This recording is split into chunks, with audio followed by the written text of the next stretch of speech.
Oh God, this story is so annoying that I don't even know what to title this video. Dumbasses are dumb. Dipshits take a poop on facts. Politicians once again fall for right-wing propaganda. I'll figure it out. But this is essentially what happened. And I'll get to all the details here.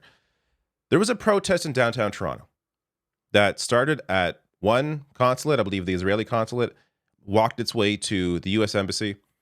And that turned into something that it was never because of the propaganda that was spewed about this protest that politicians of every single political identity fell for.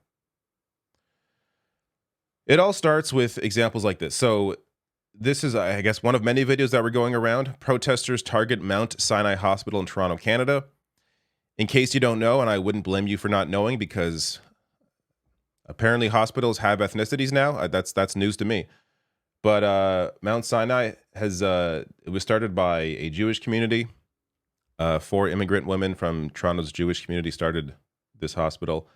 And yeah, so this apparently, you know where we're going with this, right? Toronto Sun, Toronto's far right-wing newspaper. Pro-Hamas supporters surrounding Jewish hospital. A hate crime. Yes, the far right-wing paper, Toronto Sun, very concerned with hate crimes. But it gets even better. Terrorist supporters. You have to laugh at how stupid this is. Terrorist supporters harass hospital patients in Toronto. Yes. Oh, they went to harass. How dare you go to the hospital? Like, you can't imagine people being dumb enough to fall for this, right? Oh, but they did. They did. Before I get to the morons, the many a moron that fell for this, just going off of this idea, terrorist supporters, the ones protesting for a ceasefire, terrorist supporters. This is not even up to date, by the way. This is CNN World's account of death toll in Israeli-Palestinian conflict over the last 15 years. Last time this was updated was early January, January 3rd. The orange should actually now be over 28,000. But just taking a look here, the orange are Palestinians. The purple is Israelis. This is 15 years of data. This kind of gives you an idea of the power imbalance and what's actually been going on. Yet, only one side has terrorists. 28,000 civilians killed in Gaza. And that's just since October 7th. We're not even accounting all the rest before this year or before last year. And then, of course, half of them are children because in Gaza, it has one of the youngest populations in the world because of a lack of food, lack of medicine. Again, Israel controls the borders, controls the water, controls the air. They control what gets in, what gets out. It's a very tough life for people living in Gaza. But no, what's important here? What's really important here are the Jewish hospital. Trudeau here tweeting out, the demonstration at Mount Sinai Hospital yesterday was reprehensible. Hospitals are places for treatment and care, not protests and intimidation. I strongly condemn this display of anti-Semitism. In Toronto and across Canada, we stand with Jewish communities against this hate. I'm going to debunk this entire bullshit very clearly in a bit here. I just want to show you the examples of the morons that fell for this. Jagmeet Singh, NDP leader Jagmeet Singh, who should not have fallen for this, but he did. Yesterday, the Mount Sinai Hospital was targeted because of its ties to the Jewish community in Toronto. Absolutely factually incorrect. This is not okay. Hospitals are a place for healing, not a target for protests. Doug Ford on Mount Sinai. Have some decency. How dare you stand up against a far right-wing government and Canada and the U.S.'s support of that government as they bomb 28,000 civilians. How dare you? Have some decency. Mayor Olivia Chow, who is better than the previous mayor, but at least on this issue, not at all. Here's her statement. A hospital is a sanctuary, a place of healing for all. My family has a long history with Mount Sinai. My father passed there. Both my late husband and I had cancer treatments there. Yesterday's actions at Mount Sinai Hospital, a hospital founded by Toronto's Jewish community, were unacceptable. Targeting Jewish institutions is anti-Semitic, and hate has no place in our city. And then we got Pierre Poilievre, who retweeted another conservative MP saying, an embassy? Nope. A consulate? Nope. They went to both. This is also, like, this is just blatantly telling people, I do not know anything about this story. I'm going to pretend they did not go and protest an embassy or consulate when they did that exact thing. But again, I'll get to all the facts in a second. A government office note, the mob chose patients, their families, nurses, doctors, and all those helping to save lives inside of a hospital. They chose Jews because it's Mount Sinai Hospital. So gross.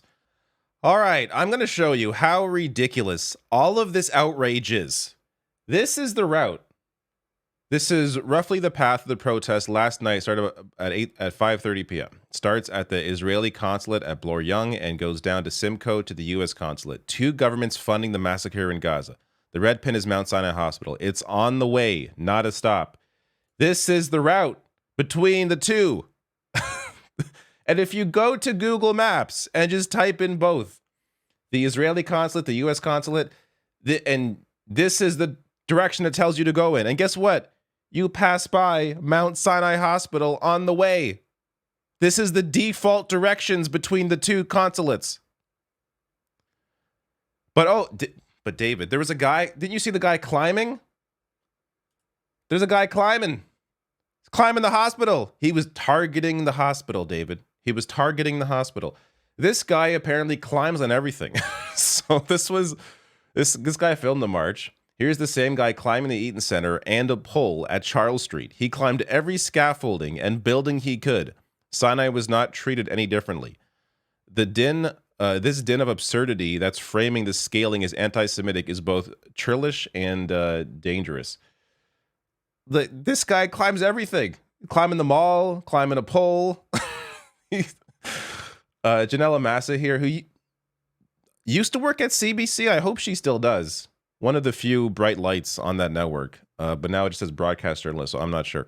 But writing here, Spider-Man for Palestine is on Instagram with about a dozen photos of him climbing stuff at rallies dating back to December.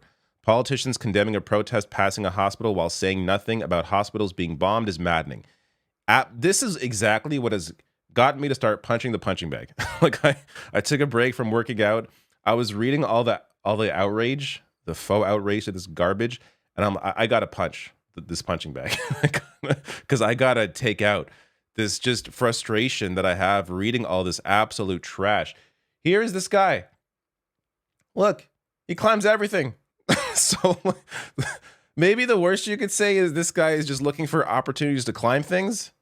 Like, I don't know, but here, he's climbing shit.